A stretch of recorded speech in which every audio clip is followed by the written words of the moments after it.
Ben's in? Yes. Ben is in. All right, let's go to him. Ben Arnet from KONU, moonlighting as SC Network Plus. He's going to have all of our answers and our answers to our questions about the Missouri-LSU matchup up there in Columbia. Ben, I appreciate you coming on the show, man. Hey, no problem. I'll try to provide as many answers as I can. Listen, it's okay. Look, nobody's going to fact check you over here. We're here having a good time. I think Missouri, I don't think people realize how good Missouri has played this year. You know, obviously, you think Missouri, SEC, you don't think, oh, they're going to be undefeated. But not only are they undefeated, they have 2 5-star wide receivers. Brady Cook's been playing lights out, and they've been scoring points at a very, very high rate. What can we as LSU fans or LSU fans watching the game expect from Missouri? Well, I mean, it starts with the offense right now. I mean, Brady Cook, he never had a 300-yard passing game before 3 weeks ago, and every single week since, despite playing on a bad knee, he just seems to be getting better and better and better. And a big part of it's those 2 wide receivers that you mentioned. I mean, they moved Luther Burden to the slot this year because, I mean, this kid's got like 644 receiving yards to lead the SEC. 400 of them are after the catch. Jesus. So everything they want to do with him is like get him in space, get him moving. That was kind of his MO at East St. Louis High School whenever he was in high school, was just get him the ball. He doesn't mind moving laterally. I mean, when he gets the ball in his hands, you're going to see a lot of east-west before the north-south, so to speak. Yeah. And it's really working for him right now. I mean, he's really tough to tackle. He's really hard to bring down. I don't know if you've heard LSU missed. LSU struggles at that. I don't know if you've known that, but that doesn't. If you want our analysis, yeah. 34 missed tackles last week. Keep going. And he's tough, man. Like they played in the Dome in St. Louis a couple weeks ago against Memphis, and Luther catches a ball, like a little crossing pattern over the middle, starts to break free, starts to kind of cut across the field diagonally away from the defenders. About the 30-yard line, he pulls up. Initially, when you looked at it, it looked like maybe a hamstring or something like that. He ended up kind of cramping up. But the dude goes another like 15, 20 yards and breaks 2 tackles on the end of it, just like pushing and powering through. So, I mean, he was a 5-star guy. He was the number 1 receiver in the country when he came out, and everybody expected big things from him. But he's really taken it to another level as a sophomore. And the coach for Mizzou, Eli Drinkwitz, talked the other day about how, and you probably see this a lot from freshmen to sophomores, they start to understand that even if they're really, really good, the college game is a different level. It's a whole different type of preparation going into it. So instead of just kind of going out there and playing and just trying to be Luther like he did in high school, which you could get away with in high school, he's put a lot more into his conditioning. He's putting a lot more into his preparation. And then I think, like I mentioned, that move to the slot has been really good for him. And he's got the other guy that you mentioned, Theo Weiss Jr. He's an Oklahoma transfer.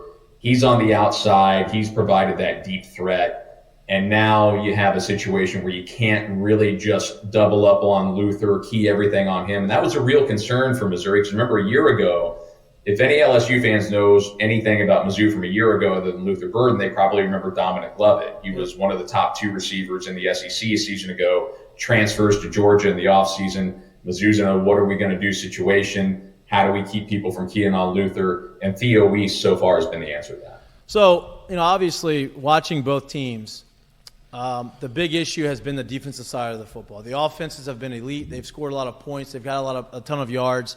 Part of LSU's, I guess, remedy to that was trying to shore up the defensive front, right? We hired an older veteran defensive line coach. Seasoned. Seasoned is probably the best way to describe him. 5 games in, hey, we're going to, whatever. I feel like Missouri did the exact same thing, but on the other side of the football, hired a guy midseason on the offensive line as a new offensive line coach to try to shore that stuff up. Do you see that making a huge difference right now, or is that going to be kind of a process as the season goes on? It's probably going to be more of a process because Mizzou's offensive line has been, in process for pretty much the whole season. I mean, they're young. There's some inexperience across that line. It's basically almost completely rebuilt from a year ago. And they brought in a new full-time offensive line coach, Brandon Jones, coming into the season. I don't know. J.B. Grimes is the guy that you mentioned. He's a long-time offensive line coach from around the SEC. I think he's coached at like 4 different SEC schools, most recently Auburn and Mississippi State. I don't know if he's coming in for the whole season or if that's a 1 or 2 week thing as they try to kind of smooth things out. They played better the last couple of weeks, but there have definitely been offensive line issues for Missouri. And it's not just pass pro and trying to keep Brady Cook upright. You talk to people around Missouri this week, and they know one of their best defenses against the LSU offense is to keep Mizzou's offense on the field. They need to have long, sustained drives. They need to be able to run block in addition to pass protect.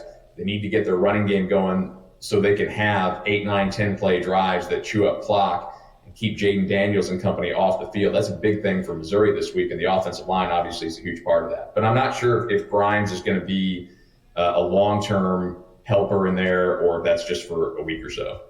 Ben, with this Mizzou team gaining steam, they're playing well. Their offense is lighting it up. They're ranked finally again this week, as of this week. Yeah, I'm a little too old. Wasn't blessed with the opportunity to play in that stadium or be around that stadium. I don't know what it's like. What can we expect out of the atmosphere there? Morning game, 2 ranked teams. The last time LSU went there was, I think, 2020. Yes. And they got, it was a shootout, and it was COVID, nobody in the stands, so you didn't get that atmosphere. So, yeah. So what can we expect from that? They were only and not only was that COVID, but that was also Hurricane Delta. Remember, that game was supposed to be down there. Yep. And so they had to switch it like Monday or Tuesday of that week. Yeah. And there were only 11,000 people in the stands. So there probably weren't, I can't imagine there were hardly any more than a handful of LSU fans in the stadium that day. It's going to be sold out. It's a pretty good atmosphere whenever they really get it cranked up and get it going. Mizzou's trying as hard as they can to message this week like, hey, cut your tailgate short, get in the stadium, be there right away, be there for kickoff, because Mizzou fans can tend to be stragglers at times. They like their tailgates, as they do everywhere. But it's a pretty good atmosphere. That stadium has had a ton of renovations since Mizzou joined the SEC. When Missouri joined the league in 2012, pretty simple bowl-style horseshoe-shaped stadium with a bunch of bleacher seats in it and a little, one press box. And now they've got, premium seating structures on 3 or 4 sides. Still got the Rock M on the north side and 1 end zone, but about 62,000 or so whenever it's full. And there's more buzz for this game than in a long time. Missouri's coming off of 4 consecutive 500 seasons, getting further and further away from those SEC East championships in 2013 and 2014. I think there are a lot of folks who are looking at this week as, if this program really is going to launch and take off finally here in year 4 of Eli Drinkwitz, this is the week it happens. So we're expecting because a little bit shorter of a Friday night and a lot more stadium on long Saturday. Saturday. That's what they're trying. Yeah. Or I'm sure there are plenty of people who are just rolling it straight. That's it. Sometimes that's the better move. That move works too. I've Sometimes seen that's people the do that better one too. Sometimes We've that's only the- seen people do that. We know nothing about it. Yeah, right. Not only better. only from Lord, not from experience. Lord, you got one for me? Oh, go ahead. Oh, sorry. Go ahead.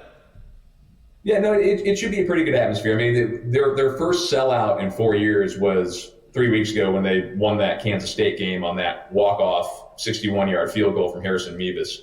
And it was pretty good. Now, there were a lot of K-State fans there because K-State is close and they travel very, very well. I don't know if there's going to be as many LSU fans as there were K-State fans. There were probably 4,000 or 5,000 for that game. But no, Mizzou fans, when they put their mind to it, they can create a pretty good atmosphere, and they're definitely pushing for that this week. So Mevis, we talked about him a lot after he made that 61-yard field goal. Yeah. Is it still Mevis mania out there? Is it kind of like has it kind of gone down? Because listen, back in the early 2000s, we had a kicker here named John Corbello, and it was Corbello for Heisman, and he kind of everybody fell in love with him. And is it kind of the same thing up there for him after that? Oh, yeah. No, I mean, it was before that, too. I mean, Mevis, the thicker kicker, as he's known, he comes in at like 240 as a freshman, and I don't think he's lost any weight. But, I mean, he's been a phenomenon for a while now. I mean, all he's done, he's got some – I don't have the numbers off the top of my head, but he's got some unreal percentage on field goals 50 and out. I mean, this guy's probably – I don't know if there's going to be any Mevis for Heisman campaigns anytime soon, but he's probably going to be an NFL kicker. Yeah. He's really consistent. Never blows PATs, and he's really good from 45, 50 and out. He's had some weird kind of stubs of his toe and on some sort of makeable medium range kicks the last couple of years, which has been strange. But, he drilled that thing against K-State. That thing probably would have been good from 65. And he's as confident as it comes. I mean, if you just walked up to him on the street and asked him what his range is, he, without batting an eye, be like, yeah, I can hit from 60 to 65. I knew that was going through the entire time against K-State. I mean, he's a confident, fun guy. Well, you mentioned that that led to Missouri storming the field where you got slapped with the 100K fine. Is there any impetus to not storm the field because that would be back-to-back games and it's happened to LSU? Or is Missouri ready to cut another check? I'm sure Missouri would. I mean, Missouri really dodged a tough situation there because remember they got popped for the field storm in 2013 from the first SEC East title when they beat Johnny Football and A&M. Then they did it again the next year when they won the division on the last regular season game. So they're really lucky that they reset that when they put in the new rule over the summer, or else that would have been, I think, a $500,000 fine if they would have been going from the old rules where it escalated. So they were really lucky that they kind of like reset the odometer on that. I don't think anybody is going to shy away from storming the field again. But it's a question of whether or not the fans get into it and decide they want to. It kind of surprises me, because they storm the field now, but they don't tear down the goalposts and carry them to Harpo's anymore, which was like the tradition. They just kind of run on the field and run around, which is always interesting. I don't really understand what the end game is to it, but hey, kids have fun. Be safe. Absolutely. And we talked a little bit about, obviously we previewed the offense and we know what Missouri's bringing to the table. In terms of the Missouri defense, what are some players or some key names that LSU should be aware of going into Saturday's matchup? Well, one of them is questionable, and that's their all-SEC defensive lineman, Darius Robinson. Like we were talking about the trenches earlier and getting pressure on the offense of LSU. Darius Robinson is questionable. He left the Memphis game, I think it was early second quarter. He didn't play last week. He didn't even travel to Vanderbilt. So, the latest we have on him is questionable, which Eli Drinkwitz, categorizes as 50-50. So a lot of information there, not a whole lot to take from that. But that'll be wake up tomorrow and see if he's out there in pregame warmups and if he can go.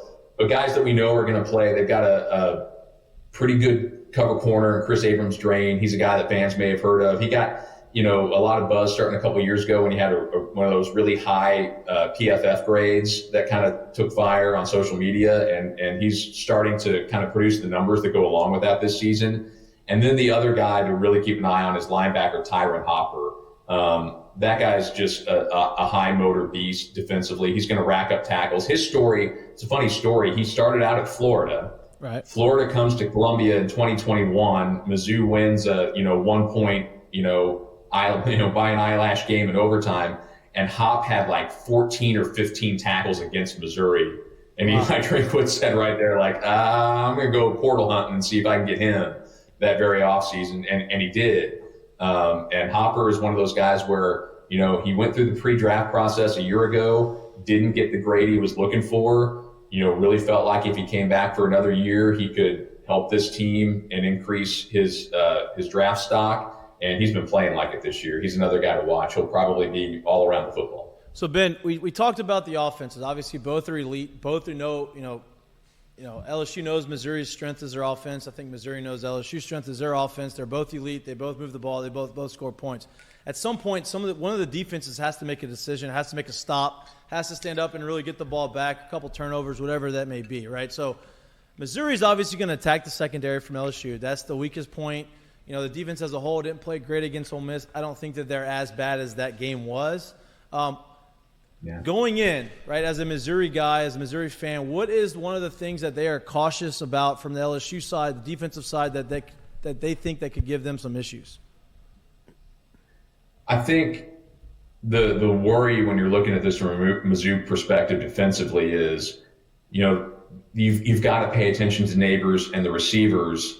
Don't forget about Jaden's ability to run, and don't get so, keyed in on that, pass coverage that you end up getting gashed left and right in the running game from the quarterback, and we know he's got that ability. And so to me, looking at it, that's that's the big concern. Is you've got a quarterback that can beat you a number of different ways. How do you limit it? Right. How do you avoid getting killed on either one of those abilities? But yeah, I mean, that's the tough thing. And Missouri had some injury issues in the secondary. I think by the end of the Vanderbilt game last week, they were down to 2 scholarship corners. Now, obviously, they were on the road, so they didn't have, their full squad. That would be different at home. But, they've got some good corners, and they've got some talent in that secondary, beyond Chris Abrams-Drain. They've also got Ennis Rakestraw, and they got a great safety in J.C. Carlisle. Those guys are going to, they're going to have to do their jobs and do them well so that Missouri can keep an eye on everything that Jaden can do. I would imagine you are just like we are. I'm fully expecting a pretty high-scoring ball game here. Yeah. You just spoke a little bit about the defensive side, what you think that Missouri needs to do. But I'm curious, as someone who's covering the team and sees them pretty often and knows them pretty well, if Missouri were to win this game and continue on this ascension, what do they need to do to actually get that job done? I think they got to continue to be balanced offensively. They've got a decent run game, and as I mentioned, like the offensive line is getting better, and they're kind of working through their offensive line problems. They've got a two-headed backfield, if you will. A couple of guys that aren't exactly household names. You've got Cody Schrader and Nate Peete. So Nate Pete's a local guy. He played for pretty much the best high school program around here. It's a school called Rockbridge, but he went to Stanford for his first couple of years. He transferred back home last year. It was like I think his career high was about 600 or 700 yards rushing in a season at Stanford. He really struggled last year. He's the guy who fumbled at the goal line in overtime against Auburn last season when Missouri had the game won, and then literally dropped it, 2 inches away from the goal line. So he's kind of worked through that. He's more the secondary option. The primary option is a really interesting guy named Cody Schrader. Cody Schrader was a Division II player at a school called Truman State in a little town called Kirksville, about an hour and a half north of here. He's from St. Louis, didn't get big time, buzz coming out of high school, goes Division II, rushes for over 2,000 yards in Division II, transfers to Mizzou last season as a walk-on, has a great year, and now he's got over 600 yards rushing in 5 games. Wow. Can they keep that up?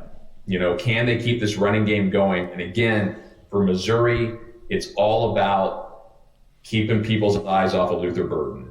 Don't let your offense get to the point where everybody knows it's number 3 or nothing for these guys, and if we can shut him down, we can shut them down. So that it's interesting you say that about the running game, right? Because for me, I watch the obvious matchup is, okay, the offenses versus both secondaries. To me, I think it's the other way around. I think it's LSU's defensive line, which was supposed to be the strong point of their defense coming into the year, and it hasn't been as good as they wanted it to be, versus the running game against Missouri, because if you can stop at least one of those 2 facets of the game, whether it be running or passing, which I think our best chance to stop the running game, I think you give yourself a lot better opportunity defensively to stop them. So I think, and to your point, that running game I think is the one to watch, not just necessarily the passing game with the secondary. Yeah, and it's not just the running game of the 2 backs that I mentioned. I mean, Brady Cook can move. He's shown that. I mean, he's not as dynamic as a lot of running quarterbacks, but he can move. But he's been on this bad knee. I mean, he hyperextended it in the second quarter against Kansas State, left for like a couple of plays, came back in, finished that game, finished it well. He's played well since, but he's got a brace on. He's never played that way before. They don't want him moving as much. Like, that was a big conversation going into and coming out of Vanderbilt is, hey, Brady, get down, slide earlier, avoid this contact, stay on your feet. If LSU, even if they're not sacking them, every other series, if they're you don't have to worry pressure, about that. If they can at least get some pressure, they can hurry him up, they can make him move a little bit more than he wants to on that bad knee. That can also be a big factor. Coming into this week, it felt like Missouri probably had this game circled on the calendar anyway. But after LSU lost to Ole Miss, did it feel like that put a little bit more fire in Missouri to feel like you can catch LSU, or is it the opposite to where LSU's going to come in pissed off and play, okay, this is a get-right game where LSU has to win? Do you think that worked in Missouri's favor or against you? I've been telling everybody all week, underestimate LSU at your own peril. Yeah. I mean, hey, look, I mean, you don't have to go back very far. I mean, these 2 teams don't have a long history because of Missouri only being in the league for 11 years, but 11 or 12 years. But, remember the time they played down there in Baton Rouge? That was the week that Les Miles got fired. Yeah. And everybody was saying, here comes this Missouri team. They're a young up-and-coming group. They got this quarterback named Drew Lock, who, would eventually the next year go on to break the single-season, passing touchdowns record in the league. And that was the idea. Missouri's primed to come in here and get a win, and they got hammered in that game. I mean, it was never close. LSU came out. LSU circled the wagon, so to speak, and they got after it, and they killed Missouri that day. And so if you're Mizzou, you cannot be thinking that this group is going to come in and play anything better than what you think the top of their potential is. When it comes to programs, and fans don't always think this way, but when it comes to programs like LSU, Oklahoma, Alabama, Auburn, Ohio State, Michigan, Florida, you name them, Texas, they always have players. I mean, they always have elite talent up and down the roster. It's just a matter of how are they playing right now? Are they getting it figured out? And programs like that, teams like that, can at any time, if they get whatever issue is causing them problems, if they can improve that or get it settled, those programs can look like a top 10 team at any time. Well, in my opinion, I hope if you don't play them like that, you're gonna get in trouble. I hope they figured. I hope LSU is figured it out, and it is one of those games. I think it's going to be. Look, the line started at 6.5. It went down to 5.5. I think 5.5 is probably a lot more realistic number than the 6.5 that it opened at. I appreciate your time, but before I let you go, I want to ask this because we do gamble. I am not good at it. I lose all my money usually. My producer, Lloyd, has been better at it than I am. The over-under for this game, I think, is 64.5. I think the obvious thing is, I think it's going to hit over. Do you believe you think that they're going to hit the over on this game? And what do you predict the final score being? Yeah, I think you're going over there. I don't gamble. I actually can't because of association with the SEC network and all that. But I'd quit.